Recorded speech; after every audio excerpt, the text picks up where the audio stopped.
over there. Alrighty, so our last but not least is Kristen Haney with Yard Bar.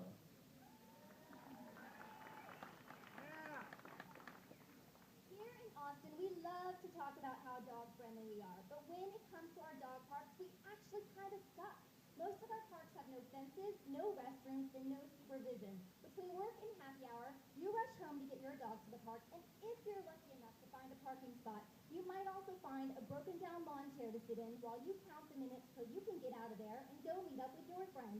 We can do better. Yard Bar is Austin's first membership-based dog park, and we're serving great food and drink.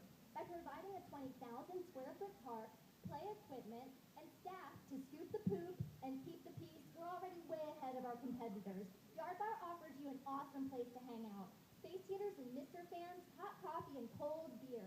Year-round will be the first choice for dog birthday parties, breed meetups, rescue groups, and pet industry events. We're serving Austin's 120,000 dog owners and working to open our first location in Central Austin this fall. We are Yard Bar. Wanna play?